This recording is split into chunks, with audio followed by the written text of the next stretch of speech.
Hi hello నమస్తే welcome to విజయ మా ఊరు ఆడియో బుక్స్ ఛానల్. నేను విజయలక్ష్మిని. ఫ్రెండ్స్, నవల స్రవంతిలో డాక్టర్ డి కామేశ్వరి గారి కొత్త నీరు నవల ఆడియోగా వినిపిస్తున్నాను కదా. మరి ఈరోజు కొత్త నీరు నవల ఆడియో రెండో భాగం వినిపించబోతున్నాను. మరి ఆలస్యం చేయకుండా కథలోకి వెళ్ళిపోదాం. ఆ రోజు కాలేజ్ డే అయింది. ఫంక్షన్లు నాటకాలు అయ్యేసరికి రాత్రి 10 గంటలయింది.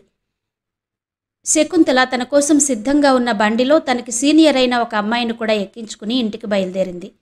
త్రోవలో తన స్నేహితురాల్ని ఇంటి దగ్గర దింపి కాస్త నిర్మానుష్యంగా ఉన్న రోడ్డు మీద బండి వెడుతుండగా 10 మంది విద్యార్థులు వచ్చి చుట్టుముట్టారు. ముందు బండివాడి నోటిలో గుడ్డలు కుక్కి చేతులు కాళ్ళు కట్టిపడేశారు. భయంతో కేకలు పెడుతున్న శకుంతలను నోరు నొక్కి పక్కనున్న మామిడి తోటలోకి లాక్కుపోయారు. శకుంతల మీద పగబట్టిన విద్యార్థులు ఈ అవకాశం కోసం 10 రోజుల ముందు నుంచి కాసు కూర్చున్నారు. వాళ్లలో ప్రతీకార వాంఛ రగలడానికి అంతకుముందు 15 రోజుల క్రితం జరిగిన ఓ సంఘటన కారణం. ఆ రోజు శకుంతల కాలేజీలో మేడ మీద నుంచి దిగువస్తుంటే మెట్ల మలుపు దగ్గర ఓ 10 మంది రౌడీ పిల్లలు ఆమెను చుట్టుముట్టి ఎటూ వెళ్లడానికి వీల్లేకుండా చేసి ఆమె గాభరాతో వణికిపోతుంటే ఘనకార్యం చేసినట్టు పగలబడి నవ్వారు. శకుంతల ధైర్యం తెచ్చుకుని కాలినున్న చెప్పులాగి కళ్ళెర చేసింది. తో వదులుతారా, చెప్పు దెబ్బలు తింటారా అని బెదిరించింది. అందులో ఒకడు ఆ చెయ్యి పట్టుకుని, కోమలి, నీ చేతి చెప్పు దెబ్బ కూడా మెత్తగానే ఉంటుంది. నీ చెప్పు దెబ్బ తినే అదృష్టం మాత్రం అందరికీ పడుతుందా? కొట్టు అంటూ హీరోలా పోజు పెట్టాడు. నిస్సహాయతలో ఏడుపు ముంచుకొచ్చింది శకుంతలకి. అయినా బింకంగా, మీ అందరి సంగతి ఇప్పుడే ప్రిన్సిపాల్కి రిపోర్ట్ చేసి మిమ్మల్నేం చేయిస్తానో చూడండి అని బెదిరించింది. చెబితే నీ పాటలుంటాయి చూసుకో అని బెదిరించాడొకడు. చెప్పనీరా, మనకేం భయం, మనమేం చేశాం? మేడమెట్ల మీద నడవడానికి మనకు మాత్రం అధికారం లేదా? మనం నులుచునుంటే చెప్పుతో కొడతానందని చెప్దాం అన్నాడు ఇంకోడు. ఈ లోపల 2-3 లెక్చరర్లు మేడ మీద నుంచి మాట్లాడుకుంటూ రావడంతో ఎవరి మట్టుకు వారు గబగబా వెళ్ళిపోయారు. ఏడుస్తూ నిలుచున్న శకుంతలను చూసి సంగతి అడిగి ప్రిన్సిపాల్కి రిపోర్ట్ చేయించారు లెక్చరర్లు. ప్రిన్సిపల్ మర్నాడు సంగతి విచారించి తగిన చర్య తీసుకుంటానన్నాడు. కూతురు ద్వారా సంగతి విని జగన్నాథం గారు ప్రిన్సిపాల్ని చూశాడు. ఇది ఎంతమాత్రం తేలిగ్గా విడిచిపెట్టడానికి వీల్లేదు. ఇలాంటి విద్యార్థుల మీద చర్య తీసుకోకపోతే అది అందరికీ అలసవుతుందని దగ్గరుండి విచారణ జరిపించారు. విద్యార్థులు తమ తప్పు లేదని వాదించారు. తాము మెట్ల మీద నిలబడి మాట్లాడుకుంటుంటే శకుంతలే చెప్పుతో కొడతానందని జవాబిచ్చారు. శకుంతల చేయి పట్టుకోవడం కూడా ఆమె కొడతాననడం వల్ల కోపం వచ్చి చేసిన పనే అని సంజాయిషి ఇచ్చారు. ప్రిన్సిపల్ శకుంతల చెప్పిందంతా విన్నారు. ఈ అమ్మాయి పట్ల మీరు ఇదివరకు కూడా చాలాసార్లు అక్రమంగా ప్రవర్తించారని తెలిసింది అని తేల్చి అందులో ముఖ్యులైన 2 ఇక కాలేజీలో చదవడానికి వీలు లేకుండా డిబార్ చేశారు. తక్కిన వారిని వారి వారి తప్పులను బట్టి 1-2 ఏళ్లు డిబార్ చేశారు. కొందరికి గట్టి వార్నింగ్లు ఇచ్చారు. విద్యార్థులందరూ ఆ తీర్పు అన్యాయమని వాదించారు. ప్రిన్సిపల్ వారికి మాట్లాడడానికి అవకాశం ఇవ్వలేదు. వారి మాటల్ని లక్ష్య పెట్టకపోవడంతో తక్కిన విద్యార్థులందరినీ కూడగట్టుకుని 3 రోజులు సమ్మె చేశారు. ప్రిన్సిపల్ అందుకు లొంగలేదు. 24 గంటల్లో కాలేజీకి రాని విద్యార్థులందరి మీద చర్య తీసుకోవడం జరుగుతుందని నోటీస్ ఇచ్చారు. దాంతో చాలామంది విద్యార్థులు మర్నాడు కాలేజీకి వెళ్లారు. తల్లిదండ్రుల చేత చివాట్లు తిని మరికొందరు వెళ్లారు. ఇదంతా చూసి మనకెందుకని మరికొంతమంది హాజరయ్యారు. మొత్తం మీద డిబార్ చేయబడిన వారు తప్ప మిగతా అందరూ క్లాసులకు హాజరయ్యారు. శిక్షకు గురైన ఆ 10 మంది విద్యార్థులు శకుంతల మీద త్రాచుపాము పగబట్టారు. అవకాశం కోసం కాచు కూర్చున్నారు. ఆఖరికి ఆ రోజు మాటు వేసి శకుంతలను భ్రష్టురాల్ని చేసి తమ పగ తీర్చుకోవడానికి నిశ్చయించారు. కానీ దైవికంగా ఓ కారు ఆ తోవలో వచ్చింది. ఆ సమయంలో లైటు వెలుగులో జరుగుతున్న గలాభా చూసి కారులో వాళ్లు కారాపి దిగి వచ్చేసరికి ఆ ఆకతాయిలు పారిపోయారు. అప్పుడు వాళ్లు బండివాడి కట్లు విప్పి వాడి ద్వారా సంగతి తెలుసుకుని స్పృహ తప్పిన శకుంతలని ఇంటికి చేర్చారు. కూతురుని చూసి పార్వతమ్మ రాగాలు పెట్టింది. జగన్నాథం గారు నిశ్చేష్టులైపోయారు. మర్నాడు తెల్లవారక ముందే ఈ వార్త ఊరంతా చిలవలు పలవలతో గుప్పుమంది. అదుగో పులి అంటే ఇదిగో తోక అనే రకం మనుషులందరూ శకుంతల మీద అత్యాచారం జరిగినట్టు, శకుంతల భ్రష్టురాలైపోయినట్టు పుకార్లు పుట్టించేశారు. ఊళ్ళో వాళ్ల పరామర్శలకి సానుభూతి మాటలకి జగన్నాథం గారు మండిపడ్డారు. పార్వతమ్మ అవమానంతో తల ఎత్తుకోలేకపోయింది. శకుంతల శశైమిరా ఇంక తను చదవనంది. పార్వతమ్మ ఇక దాన్ని చదివిస్తే నూతిలోకి దూకుతానని బెదిరించింది.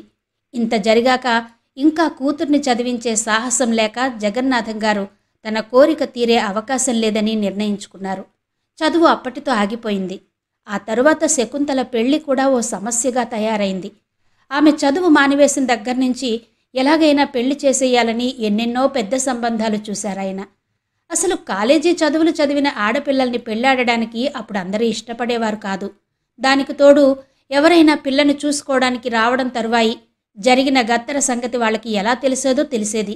దాంతో ఆ సంబంధం కుదిరేది కాదు. అలా వచ్చిన సంబంధాలన్నీ చేయి జారిపోతుంటే జగన్నాథం గారికి బెంగ పట్టుకుంది. కూతురికి ఉత్తి పుణ్యాన వచ్చిన ఆ చెడ్డ పేరుకు ఎవరిని ఏమనాలో కోపంతో అవమానంతో ఆయన హృదయం మండిపోయేది. పార్వతమ్మకి మనోవ్యధ పట్టుకుంది కూతురి పెళ్లి గురించి. పిల్ల పెళ్లి కాలేదన్న చింతే కాక ఇరుగు పొరుగు ఆడే మాటలకి మరింత కుమిలిపోయేది. అన్నిటికీ మీరే కారణమని భర్తను ఆడిపోసుకునేది. రోజులు గడిచిన కొద్దీ పార్వతమ్మకి జగన్నాథం గారికి కూడా ఇక శకుంతలకి పెళ్లి కాదేమో అన్న భయం పట్టుకుంది. ఆయన ధైర్యం ఒక్కొక్క సంబంధం వచ్చి తిరిగిపోతుంటే సన్నగిల్లుతూ వచ్చింది. మొదటి ఆడపిల్ల పెళ్లి మంచి ఉద్యోగస్తుడితో ఆడంబరంగా చెయ్యాలనుకున్న ఆయన ఆశ క్రమంగా ఎవరో ఒకరు శకుంతలకి మొగుడంటూ దొరికితే చాలనే స్థితికొచ్చింది. ఆఖరికి ఉన్న ఊళ్ళో పెళ్లి చూపులు జరిపించడం మాని ఎవరో దూరపు బంధువులు మద్రాసులో ఉంటే అక్కడికి తీసుకువెళ్లి పిల్లని చూపించారు. ఓ సంబంధం వాళ్ళకి జరిగిన రభస వాళ్ల చెవిన పడకుండా ఉండాలని. అదృష్టవశాత్తు ఆ సంబంధం కుదిరింది. పెళ్లికొడుకు బిఎల్ ఆఖరి సంవత్సరం చదువుతున్నాడు. చెప్పుకోదగ్గ ఆస్తిపాస్తులు లేవు. ఓ మాదిరి సంసారులు. వరుడు అందగాడు కాదు. జగన్నాథం గారికి అల్లుడు ఏ ఇంజనీరో కలెక్టరో కావాలని ఉన్నా ఇంతటితో సరిపెట్టుకోక తప్పలేదు. ఆయన ఈ సంబంధం గురించి తటపటాయిస్తుంటే పార్వతమ్మ, ఈ కుదిరిన సంబంధం చేసి తీరవలసిందే. పిల్లకి 20 ఏళ్ళొచ్చాయి. ఇంక నేను నలుగురిలో తలెత్తుకోలేను అంటూ పట్టుపట్టింది. శకుంతలకి తనకి ఎప్పటికైనా ఈ పెళ్లి చూపుల గొడవ నుంచి విముక్తి దొరికి మనశ్శాంతి లభిస్తుందా అన్నట్టుగా ఉండేది.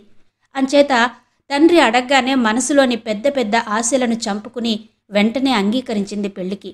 మొత్తం మీద 20 ఏళ్లకి శకుంతల పెళ్లి జరిపించగలిగారు జగన్నాథం గారు.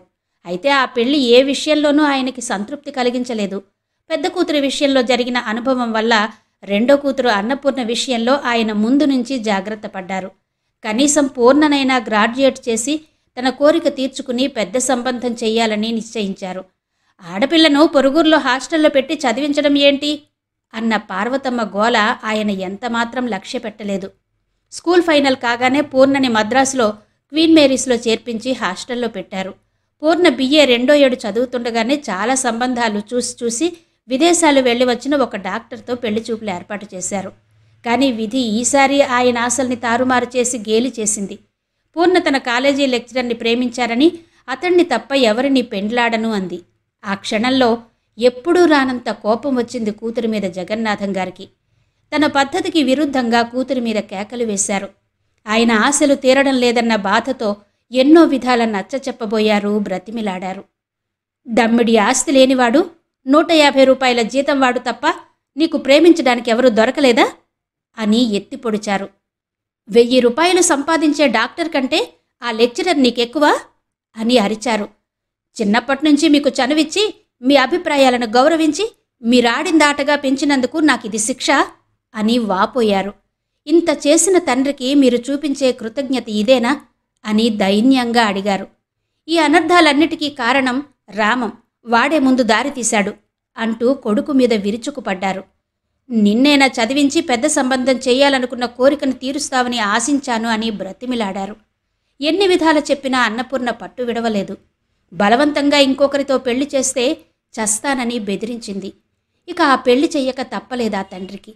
గుడ్డిలో మెల్ల అన్నట్టు తమ కులంవాడు, కాస్త సంప్రదాయం గల కుటుంబానికి చెందినవాడు అవడం కాస్త తృప్తి కలిగించింది ఆయనకి. ఇన్నిసార్లు డుమికీలు తిన్న జగన్నాథం గారు ఇక ఆఖరి కూతురి మీద వెర్రిమొర్రి ఆశలేమీ పెట్టుకోలేదు. ఏది ఎలా జరగవలసి ఉంటే అలా జరుగుతుందన్న వేదాంత ధోరణిలో పడ్డారు. విజయ వేళకి రోజులు మారి ఆడపిల్లల చదువుల సమస్య లేకపోయింది. విజయ బీఎస్సీ పాస్ అయ్యాక ఇంకా చదువుతానంటే అలాగే అన్నాడు జగన్నాథం గారు.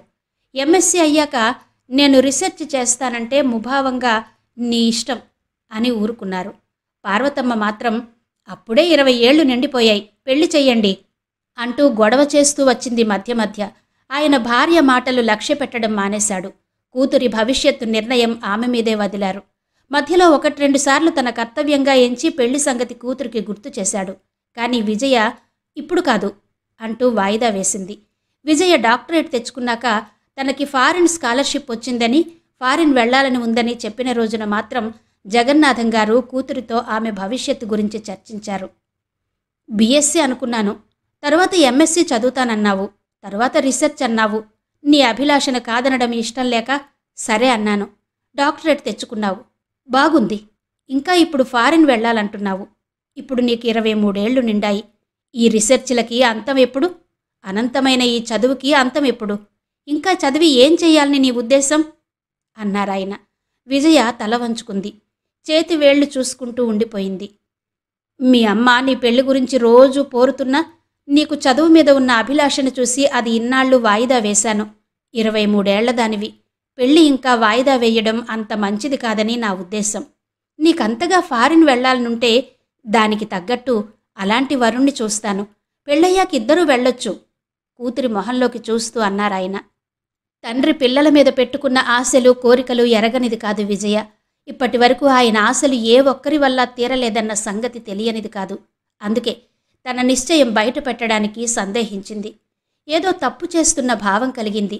అయినా ఒకరి సంతోషం కోసం తన కోరికని ఆశయాన్ని చంపుకోవడం ఆమె వల్ల కాలేదు. ఫారిన్ వెళ్లాలని, విదేశాలలో పెద్ద పెద్ద డిగ్రీలు సంపాదించాలని, పెళ్లి చేసుకోకుండా ఉద్యోగం చేసుకుంటూ స్వతంత్రంగా జీవించాలని విజయ కోరిక. ఆ మాటే నెమ్మదిగా చెప్పింది. అది విని జగన్నాథం గారు ఏమీ అయిపోలేదు, ముందే ఊహించిన సంగతిలా వచ్చే నిట్టూర్పు అణుచుకున్నారు. విజయ, ఆడపిల్లవు, పెళ్లి చేసుకోకుండా ఎన్నాళ్ళు ఒంటరిగా జీవించగలవు? నీకంతగా ఇప్పుడు పెళ్లి చేసుకోవడం ఇష్టం లేకపోతే పోనీ ఫారిన్ నుంచి తిరిగొచ్చాకే చేసుకో. అంతేగాని పూర్తిగా పెళ్లి చేసుకోకుండా ఉండడం కష్టమమ్మా. నీకింకా పట్టుమని 25 ఏళ్లు లేవు. నీ ముందు ఎంతో జీవితం ఉంది. ఆడది లోకంలో ఒంటరిగా జీవించలేదు తల్లి. నీకు తెలియదు. నేను చెప్పినట్టు విను. కన్నందుకు తన బాధ్యతగా మంచి చెడ్డలు వివరించారాయన. విజయ నవ్వింది చిన్నగా. ఒంటరిగా ఎందుకుండలేను? ఇప్పుడు ఒంటరిగా ఉండి చదువుకోవడం లేదు అంది. ఇది వేరమ్మా. చూడు తల్లి, ఇప్పుడు నా పర్యవేక్షణలో ఉన్నావు. అలాగే పెళ్ళైతే రేపు భర్త పర్యవేక్షణ నీకు రక్షగా ఉంటుంది అన్నారు జగన్నాథం గారు. ఏ పర్యవేక్షణలు రక్షణలు లేకుండా నేనుండలేనా? నేనేం చిన్నపిల్లనా? నన్నొకరు చూడాలా ఏంటి అంది విజయ. నీకు తెలీదమ్మా, యవ్వనం చాలా చెడ్డది. ఆ ప్రలోభం నుంచి తప్పించుకోవడం కష్టం. కాలు జారకుండా నిగ్రహించుకోవడం నువ్వనుకున్నంత సులువు కాదు. అంతేకాక నువ్వు ఏం పోగొట్టుకున్నావో నీకిప్పుడు తెలీదు. ఆ సత్యం నువ్వు ఎప్పుడో తెలుసుకుంటే అది చేతులు కాలేక ఆకులు పట్టుకోవడం లాంటిదే అవుతుంది. నీ మనసు ఎప్పుడో మారితే అప్పుడు ప్రయోజనం ఉండకపోవచ్చు. కూతురికి మంచి చెడ్డ బోధించసాగాడు జగన్నాథం గారు. ఏంటి నాన్నా మీరు మాట్లాడుతున్నారు? నా అభిప్రాయాలు అంత చంచలమైనవి కాదు. నా మనసు అంత నిగ్రహం లేనిది కాదు. ఒకవేళ ఎప్పుడన్నా నా అభిప్రాయం మీరన్నట్టు మారితే అప్పుడే నాకు నచ్చిన వాడిని పెళ్లాడతాను. ప్రస్తుతం వివాహం చేసుకోను అంటున్నాను. తర్వాత సంగతి తర్వాత ఆలోచించొచ్చు. ముందు ఫారిన్ వెళ్లడం నా ధ్యేయం అంటూ విజయ తన నిర్ణయం తెలియచేసింది. ఇంకేం చెప్పాలో ఎలా చెప్పాలో తెలియక ఊరుకున్నారాయన. నీ ఇష్టమమ్మా, ఇక నేను చెప్పేదేముంది? అంతా నువ్వు నిశ్చయించుకున్నాక. మీరందరూ పెద్దవాళ్లైపోయారు. రెక్కలొచ్చిన పక్షులని కట్టి ఉంచాలనుకోవడం అవివేకమే. మీ మంచి చెడ్డలు తెలుసుకునే వయస్సు మీకుంది. మీరు నా మాటకి విలువ ఎప్పుడిచ్చారు? ఇవాళ ఇవ్వలేదని బాధపడ్డానికి అని ఆయన వ్యధగా కళ్ళు మూసుకున్నాడు. విజయ నెమ్మదిగా అక్కడి నుంచి జారుకుంది. తండ్రి వదిలినంత తేలిగ్గా తల్లి వదల్లేదు. విజయని చెడామడా తిట్టింది, కేకలు వేసింది. దాన్నింతవరకు చదివించడం మీ తప్పు అని భర్తని దుయ్యబట్టింది. 23 ఏళ్ల దానివి, పెళ్లి పెటాకులు లేకుండా ఉన్నదే చాలు. ఇంకా చదివి ఉద్యోగాలు చేసి ఊళ్ళేలక్కర్లేదు అని కూతుర్ని మందలించింది. ఆడపిల్లవి, ఒంటరిగా విదేశాలు వెళ్లడం ఏంటి అని కేకలు వేసింది. తల్లి ఏడుపును, తండ్రి ముభావాన్ని వేటిని లెక్క చేయకుండా విజయ తన విదేశీ ప్రయాణం ఏర్పాట్లు పూర్తి చేసుకుంది. అందరూ ఒక్కలా కాల్చుకు తింటున్నారు. నా కడుపుని చెడబుట్టారు. నా మాట వినని నువ్వు నా కూతురివే కాదు. నాకు ఈ రోజు నుంచి నువ్వు లేనట్టే లెక్క అంటూ ఏడ్చింది పార్వతమ్మ విజయ వెళ్లే రోజున. పార్వతమ్మలా జగన్నాథం గారు బయటపడకపోయినా లోపల కుమిలిపోయారు. ఇక విజయ కావాలనుకున్నప్పుడు కంటికి కనబడదు అనుకోగానే ఆయనకి మనసులో ఎంతో దుఃఖం కలిగింది. అందరిలోకి ఆఖరి కొడుకు శంకర్, ఆఖరి కూతురు విజయ అంటే ఓ పాలు అభిమానం హెచ్చే ఆయనకు. అలాంటి విజయ దేశాలు పట్టి వెళ్ళిపోవడం మళ్ళీ ఎన్నాళ్లకి వస్తుందో, అసలు వస్తుందో రాదో, ఆమె ఉద్దేశాలు ఏంటో కూడా సరిగ్గా చెప్పకపోవడం ఎంతో బాధనిపించినా ఆ బాధని అణుచుకున్నాడాయన. విజయ ఆ వెళ్ళడం చాలా కాలం వరకు మళ్ళీ తిరిగి రాలేదు. ముందు 2 ఏళ్లు రిసెర్చ్ చేస్తున్నానని రాసింది.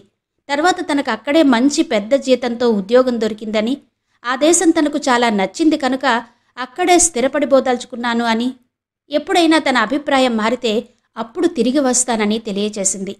ఇప్పట్లో వివాహం చేసుకునే ఉద్దేశం లేదని రాసింది. ఆ ఉత్తరం చూసి పార్వతమ్మ కళ్ళొత్తుకుంది. జగన్నాథం గారు దీర్ఘంగా నిట్టూర్చారు. మొదట్లో ఆయన పిల్లల గురించి ఏవేవో కలలు కన్నాడు, ఏవేవో ఆశయాలు పెట్టుకున్నాడు. కానీ రోజులు గడిచిన కొద్దీ తన కోరికలు ఒక్కొక్కటే కోరికగానే మిగిలిపోవడంతో తీరని కోరికలను పిల్లల ఇష్టాల్లో చూసుకుని సంతృప్తిపడడం సాగించాడు. అక్షరాలా తన కోరికలు తీర్చుకోలేకపోయినా మొత్తం మీద పిల్లలంతా సుఖంగా ఉన్నందుకు, సంఘంలో కాస్తో కోస్తో ఉన్నత స్థానాలలోనే ఉన్నందుకు తృప్తిపడ్డాడు. కర్మ సిద్ధాంతాన్ని నమ్మి మనసుకు నచ్చ చెప్పుకోవడం అలవర్చుకున్నాడు. పిల్లల్ని కన్న తర్వాత పెంచి పెద్ద చేసేవరకే తమ బాధ్యత. తరువాత వారే తమ త్రోవ ఎన్నుకునేది. అది వారి వారి అదృష్టాలను బట్టి ఉంటుంది. అందులో తాము చేయగలిగింది ఏమీ ఉండదని 6 పిల్లల్ని పెంచి పెద్ద చేశాక కానీ గ్రహించలేకపోయాడాయన. వ్యక్తిత్వం ఏర్పడిన పిల్లలకి కన్న తల్లిదండ్రులుగా మంచి చెడ్డలు చెప్పడం తమ బాధ్యత. కానీ తమకు చెడుగా కనిపించేది పిల్లలకి మంచిగా కనిపించి ఆ త్రోవనే వెడతామంటే వాళ్ల కర్మ అని సరిపెట్టుకుని ఊరుకోవడం మినహా చెయ్యగలిగింది ఏమీ లేదని ఆయన ఇన్ని రోజులకు గ్రహించాడు. చొరవ తీసుకున్నవారే ఫలితం అనుభవిస్తారని ఊరుకోవడమే ఉత్తమం అని నిర్ణయించుకున్నాడు. కానీ అనుకున్నవి అనుకున్నట్టు జరగకపోతే కన్నవాళ్లం కాబట్టి బాధపడకుండా ఉండలేం అని నిట్టూర్చాడు. మొదట్లో అన్నిటికీ బాధపడుతూ వచ్చినా తర్వాత అనుభవం నేర్పిన పాఠం వల్ల ప్రతిదాన్ని గురించి దీర్ఘంగా ఆలోచిస్తూ వ్యధపడుతూ మనశ్శాంతి లేకుండా చేసుకోకుండా ఏం వచ్చినా తేలిగ్గా తీసుకోవడం అలవర్చుకున్నారా తల్లిదండ్రులు. అందుకే పెద్ద కొడుకు 60 పిల్లని పెళ్లాడినా, రెండో కొడుకు 40 ఏళ్ల వరకు పెళ్లి చేసుకోకుండా ఆ తర్వాత మహారాష్ట్ర కన్యను కట్టుకున్నా, శకుంతల భర్త కోపిష్టి అయి భార్యని రాపాడినా, అన్నపూర్ణ తాము ఎంచిన వరుణ్ణి పెళ్లాడనన్నా, శంకర్ ఎయిర్ఫోర్స్లో చేరి పెళ్లాడకపోయినా, విజయ విదేశాలలో ఉండిపోయినా బాధపడడం మాని క్రమంగా సర్దుకుపోవడం అలవాటు చేసుకున్నారు. డిస్ట్రిక్ట్ జడ్జిగా రిటైర్ అయిపోయి హైదరాబాద్లో స్వంత ఇల్లు కట్టుకుని ఆస్తి ఏర్పరచుకుని కృష్ణారామ అనుకుంటూ కాలం గడిపే వయసొచ్చింది జగన్నాథం గారికి. రామం మద్రాసులో ఓ కంపెనీలో చీఫ్ ఇంజనీర్గా 3000 జీతం మీద పనిచేస్తున్నాడు. రామానికి 2 పిల్లలు. కొడుకు శ్రీనివాస్ ఎంబీబీఎస్ ఆఖరి సంవత్సరం చదువుతున్నాడు. కూతురు ఉష ఎంఏ పాస్ అయ్యి పెళ్లికి సిద్ధంగా ఉంది. శకుంతలకి 6 పిల్లలు. పెద్ద పిల్ల 20 నిండిన అనురాధ. తర్వాత వరుసవారీగా 8 ఏళ్ల పిల్ల వరకు ఉన్నారు. శకుంతల భర్త సూర్యనారాయణ ప్లేడరు. ప్రాక్టీస్ అంత చెప్పుకోదగింది కాదు. ఏదో సామాన్యంగా సంసారం నెట్టడానికి మాత్రమే సరిపోతుంది. శకుంతల విషయం జగన్నాథం గారికి ముందు నుంచి అసంతృప్తిగానే ఉంది. చదువు సగంలో ఆగిపోవడం, పెళ్లి అనుకున్నట్టు జరగకపోవడం, భర్త వల్ల అట్టే సుఖపడకపోవడం, తక్కిన పిల్లలందరికంటే ఆర్థికంగా వెనకబడి ఉండడం, ఏటేటా కాన్పులతో అబార్షన్లతో పిల్లలు పుట్టి పోవడాలతో ఆరోగ్యం క్షీణించిపోవడం ఆయనకి చింత కలిగిస్తూనే వచ్చింది. కృష్ణమూర్తి 40 ఏళ్ల వరకు పెళ్లి చేసుకోకుండా ఉండి తర్వాత పెళ్లి చేసుకుని ప్రస్తుతం బొంబాయిలో భార్యాభర్తలిద్దరూ పనిచేస్తున్నారు. కృష్ణమూర్తి అంతగా ఇంటికి రాకపోకలు చేయడు. విదేశాల్లో చాలా ఏళ్లు ఉండిపోవడం, తర్వాత ఇండియా వచ్చాకైనా తరచూ రాకపోవడంతో ఆ కొడుకు తనకేనాడో దూరమయ్యాడని జగన్నాథం గారు అనుకున్నారు. అసలు కృష్ణమూర్తిది చిన్నప్పటి నుంచి వింత స్వభావమే. మితభాషి. అవసరమున్నంతవరకే మాట్లాడతాడు. ఎప్పుడూ నలుగురితో కలియక ఏ మూలో ఏ పుస్తకమో పట్టుకుని కూర్చుంటాడు. తన చదువు, తన రీసెర్చ్, తన థీసిస్ ఈ విషయాల్లో తప్ప మిగతా వాటిలో ఆసక్తి లేదు. అతనికి సరైందే భార్య సావిత్రి కూడాను. పెళ్లి చేసుకోకూడదనుకున్న ఆమె మనసు 35 ఏళ్లకు మారింది. తోటి స్కాలర్ కృష్ణమూర్తిని చూశాక వారి పరిచయం ప్రేమగా మారి విదేశంలోనే పెళ్లి చేసుకుని ఇండియా తిరిగొచ్చారు. సాధారణంగా ఆ ఇద్దరూ బొంబాయి వదిలి రారు. అందుచేత ఆ కోడలితో అసలు పరిచయం, చనువు తక్కువ ఆ ఇంట్లో అందరికీ. 10 సార్లు రాయగా ఏ 2 ఏళ్లకో వచ్చి 4 రోజులుండి వెళ్తారు. వాళ్లకు ఓ 2 ఏళ్ల కొడుకు ప్రస్తుతం. అన్నపూర్ణ భర్త సుందర్రావు ఇప్పుడు వాల్తేరులో కాలేజీ ప్రిన్సిపల్గా ఉన్నాడు. అతను సహృదయుడు, సరసుడు. పూర్ణకి అంత ఉత్తముడైన భర్త లభించినందుకు తనెంతో అదృష్టవంతురాలినని మురిసిపోతుంది. పెళ్ళయ్యాక సుందర్రావు పూర్ణను ప్రైవేటుగా ఎంఏ చదివించాడు. తర్వాత కాలేజీలో లెక్చరర్గా ఉద్యోగం వేయించాడు. భార్యాభర్తలిద్దరూ ఉద్యోగం చేయడం, వాళ్ల ఆర్థిక స్థితి బాగానే ఉండేది. సుందర్రావు పెళ్ళయ్యాక ఉద్యోగం చేస్తూనే రీసెర్చ్లవి చేసి డాక్టరేట్ తెచ్చుకుని ఉద్యోగంలో అభివృద్ధి చెందాడు. వాళ్లకి ఒకే ఒక్క కూతురు, 18 ఏళ్ల సుజాత. మొదట్లో సుందర్రావు అంటే కాస్త కోపంగా ఉండేది జగన్నాథం గారికి. పూర్ణ తను తెచ్చిన సంబంధం కాదనడానికి కారణం అతనేనని అతనితో కాస్త ముభావంగా ఉండేవారు. కానీ అల్లుడి మంచితనం, సహృదయత, ముఖ్యంగా పూర్ణ పట్ల అతని ప్రేమానురాగాలు గుర్తించి మనసు మార్చుకుని అల్లుడితో మామూలుగా ఉండడం మొదలుపెట్టారు. ఇక శంకర్ ఎయిర్ ఫోర్సులో వింగ్ కమాండర్గా ఢిల్లీలో ఉన్నాడు. పెళ్లి చేసుకోమని చెప్పి విసిగిపోయారు పార్వతమ్మ, జగన్నాథం గారు. 36 ఏళ్లు నిండిన కొడుకు ఇక వివాహం చేసుకుంటాడన్న ఆశ వదిలేసుకున్నారిద్దరు. పార్వతమ్మ మాత్రం మనసు ఉండబట్టక కొడుకు ఇంటికొచ్చినప్పుడల్లా పెళ్లి చేసుకోమని పోరుతూ ఉండేది. ఏం జవాబు చెప్పకుండా నవ్వేస్తాడు శంకర్. శంకర్ కులాసతత్వం మనిషి. ఏ విషయమూ సీరియస్గా తీసుకోడు. ఎంతసేపు ఫ్రెండ్సు, పార్టీలు, తాగుడు, కార్లలో తిరగడం. మంచి మంచి డ్రెస్సులుంటే చాలు. ఎప్పుడూ చుట్టూ 10 మందిని పోగేసుకుని ఉంటాడు. డబ్బు విచ్చలవిడిగా ఖర్చు పెడతాడు. ఎయిర్ ఫోర్స్ ఉద్యోగం అవడం వల్ల అతని అభిలాషలన్నీ తీర్చుకోవడానికి సౌకర్యంగా ఉంది. ఇంత సంపాదిస్తున్నావు, దమ్మిడి మిగల్చవు. రేపొద్దున్న పిల్లాపాప పుడితే ఎలారా? ఇంత దుబారా ఏంటి అని చాదస్తంగా పార్వతమ్మ కొడుకిని ఇంటికొచ్చినప్పుడల్లా సాధిస్తుంది. అందుకేగా పెళ్లి చేసుకోకపోవడం. నేను ఆదా చేసి ఎవరికి పెట్టాలి? బ్రతికే 4 రోజులు హాయిగా అనుభవించడానికే కదా ఈ డబ్బు. ఏమో రేపొద్దున్న ఏమవుతుందో ఎవరు చూశారు? అందులోనూ మా ఉద్యోగంలో చావు ఏ క్షణానొచ్చినా రావచ్చు. అందుకే బ్రతికే 4 రోజులు హాయిగా బ్రతకడం అంటాడు శంకర్ నవ్వుతూ. పార్వతమ్మ కళ్ళు చెమరుస్తాయి. ఊరుకోరా, అప్రాచ్యపు మాటలు నువ్వును. వద్దురా అంటే ఈ పాడుద్యోగానికి వెళ్ళావు. అస్తమానం చావు అదుగో పొంచి ఉందినని నన్ను భయపెడతావు. నీకు 75 ఏళ్ల ఆయుష్ ఉంది, నాకు తెలుసు. నా పిల్లలెవరూ అల్పాయుష్మంతులు లేరు. కడుపు తీపితో శంకర్ని మనసులోనే ఆశీర్వదించుకుంటుంది పార్వతమ్మ. విజయ ఇక స్వదేశం తిరిగి వస్తుందన్న ఆశ వదిలేసుకున్నారు ఆ దంపతులిద్దరూ. కూతుర్ని చూడాలనిపించినప్పుడల్లా విజయ పంపిన ఫోటోలు తీసి చూసుకుని సంతృప్తి పడుతుంటారు. 70వ పడిలో పడిన జగన్నాథం గారికి అన్ని అనుభవాలు పూర్తయ్యాయి. దైవచింతనలోనే ఎక్కువ కాలం గడపసాగారు. ఉదయం లేచి స్నానం, జపం, తపం వగైరాలు పూర్తి చేసుకుని తన చేతులతో నాటిన పూల మొక్కల యోగక్షేమాలు విచారించి పార్వతమ్మ భోజనానికి పిలిచే వరకు పేపర్ పట్టుకుని కూర్చుంటారు. భోజనమయ్యాక కాసేపు నడుం వాల్చి లేచి కాఫీ తాగి ఎదురింటి ఇంజనీరు తండ్రితో వీధి వరండాలో చదరంగం పేరుస్తారు. సాయంత్రం 5 గంటలయ్యాక అలా వ్యాహ్యాలకి వెళ్ళి ఓ గంట కాలక్షేపం చేస్తారు. రాత్రి భోజనమయ్యాక 9 వరకు పార్వతమ్మను కూర్చోబెట్టుకుని ఏ భాగవతమో భగవద్గీతో చదివి వినిపిస్తాడు. పార్వతమ్మకి వంటకి మనిషున్నా భర్తకు కావలసినవి, ఇంటికి కావలసినవి చూసుకోవడం, వంట మనిషికి పనులు చెప్పి సామాన్లు ఇయ్యడం, ఇంట్లో పాడి చూసుకోవడం, రోజుకి 4 గంటలు దైవ పూజలో నిమగ్నం అవడంతో రోజు గడిచిపోతుంది. ఆ ఇద్దరి దినచర్యలో మార్పు ఏమన్నా ఉంటే ఇంటికి పిల్లలొచ్చినప్పుడే. పిల్లలు నలుగురు ఎప్పుడొస్తారా, ఎప్పుడు ఇల్లు సందడిగా కళకళలాడుతుందా అని సెలవుల కోసం ఎదురు చూస్తుంటారు. ఆ సెలవులకైనా నలుగురు ఒకసారి రారు. వీల్లేదని ఒకరు, సమ్మర్కి ఊటీ వెళుతున్నామని మరొకరు, సెలవు దొరకలేదని ఒకరు రాస్తే ఆ ఇద్దరి ఉత్సాహం నీళ్లు కారిపోతుంది. వాళ్ళు పెద్దవాళ్ళయ్యారు. వాళ్ల సంసారాలు, వాళ్ల తాపత్రయాలు వాళ్లకుంటాయి. రాలేదని బాధపడితే ఎలా అని నచ్చ చెప్పుకుంటారు. నలుగురు ఎప్పుడొస్తే అప్పుడే పండగ అని సరిపుచ్చుకుంటారిద్దరు. అక్కడికి సెలవులకి మనవలెవరో ఒకరు వస్తూ ఉంటారు. అయినా ఆ వృద్ధ ప్రాణాలకి సంతృప్తి అనిపించదు. ఈ వృద్ధాప్యంలో అందరూ తమని ఒంటరిగా వదిలి మర్చిపోయినట్టుగా బాధపడుతూ ఉంటారు. కానీ రెక్కలొచ్చిన పక్షులు గూడు నంటిపెట్టుకుని ఉండవన్న నిజం గుర్తించలేకపోవడం మానవ నైజమేమో. ఏవండి, ఉష రైలొచ్చే టైం అయినట్టుంది. స్టేషన్కి వెళతారా ఏంటి? నేనెందుకే పడుతూ లేస్తూ స్టేషన్కి వెళ్ళడం? నీ మనవరాలంత ముద్దరాలా? ట్యాక్సీ ఎక్కి ఇంటికి రాలేదా ఏంటి? పేపర్ ముడుస్తూ అన్నారు జగన్నాథం గారు. బాగుందండి. ఆడపిల్ల కాదా? మద్రాసు నుంచి ఒంటరిగా రాగలిగిన ఆడపిల్ల, ఇల్లు తెలిసిన నీ మనవరాలు ట్యాక్సీ కుదుర్చుకొస్తుందిలే. అయినా ఈనాటి ఆడపిల్లలు నీలాంటి ఆడవాళ్లేంటి ఒంటరిగా విదేశాల తిరిగొస్తున్నారు అన్నారు జగన్నాథం గారు. స్టేషన్కి వెళ్ళమంటే ఏంటో పురాణం చెప్తారు విసుక్కుంది పార్వతమ్మ. ఇదివరకు ఎన్నిసార్లు రాలేదది, అదే వస్తుంది.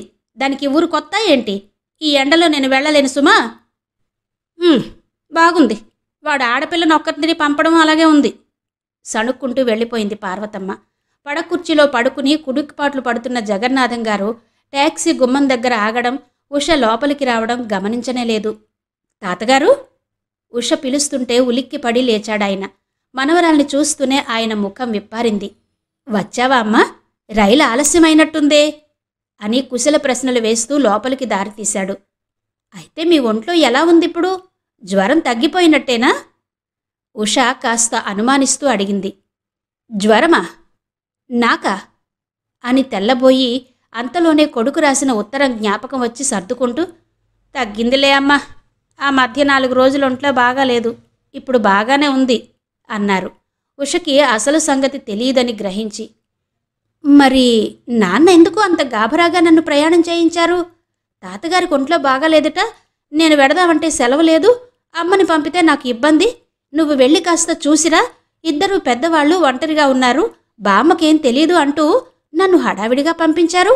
ఈ మాత్రం దానికేనా? ఆశ్చర్యం వెలిబుచ్చుతూ అంది ఉష. వచ్చావా తల్లి? ముఖమంతా వాడిపోయింది ప్రయాణంతో. పదమ్మా, కాస్త కాఫీ తాగి స్నానం అది చేద్దుగాని. మనవరాలి తల ఆప్యాయంగా నిమిరి లోపలికి తీసుకెళ్ళింది పార్వతమ్మ. ఉష అచ్చు తల్లి పోలికే. మీనాక్షి కంటే ఇంకొంచెం పొడుగు, పచ్చని రంగు, పెద్ద వాలుజడ, నాజూగ్గా అందంగా ఉంటుంది. రూపంలో తల్లి పోలికైనా బుద్ధుల్లో అంతా తండ్రి పోలిక. తెలివైంది. మనస్థైర్యం, పట్టుదల ఉన్నాయి. నెమ్మది స్వభావం. పెద్దల ఎడ గౌరవం, నమ్రత, మాట మన్నన అన్నీ ఉన్నాయి ఉషకి. తల్లి దగ్గర కంటే తండ్రి దగ్గర చేరికెక్కువ. రామానికి కొడుకు శ్రీనివాస్ మీద కంటే ఉష మీదే ప్రేమానురాగాలు ఎక్కువ. తండ్రి కూతురు స్నేహితుల్లా ఉంటారింట్లో. అనేక విషయాల గురించి మాట్లాడుకుని చర్చిస్తారు. తల్లి మాట కంటే తండ్రి మాట మీదే గురెక్కువ ఉషకి. ఉష సామాను సర్దుకుని స్నానం చేసి జడ వేసుకునొచ్చి తాతగారితో పాటు భోజనానికి కూర్చుంది. అయితే నాన్న వాళ్ళు దసరాకొద్దామని ఏమన్నా అనుకుంటున్నారా? ఔపోసన పడుతూ అడిగారు జగన్నాథం గారు. ఏమో తెలీదు. బహుశా రారనుకుంటా తాతయ్య. అమ్మ నవరాత్రులు చేస్తుంది కదా, ఎలా వస్తారు? బొమ్మల కొలువది ఉంటుందిగా. ఉష అన్నం కలుపుకుంటూ అంది. ఇంకా బొమ్మల కొలువు పెట్టుకునే చంటి పాపాయి వెంటే ఇంట్లో నువ్వు అని మనవరాల్ని వేళాకోళం చేశారు. మా ఇంట్లో మా అమ్మకి నేనింకా చంటి పాపాయిగానే కనిపిస్తున్నాను. నాకో మా సీనుకో పిల్లలు పుట్టి వాళ్ళు బొమ్మలు పెట్టుకునే వరకు ఆ గొడవ నాకు తప్పదుట. ఉష నవ్వుతూ అంది. బాగుంది. 40 ఏళ్లు దాటిన మన పిల్లలే మనకు చంటి పిల్లలుగా కనబడుతుంటే 20 ఏళ్లది వాళ్ళకి చంటిది కాదుటండి. మనవరాల్ని వెనకేసుకుని వస్తూ మరింత నెయ్యి వేసి అంది పార్వతమ్మ. బాబోయ్, ఇంత నెయ్యే?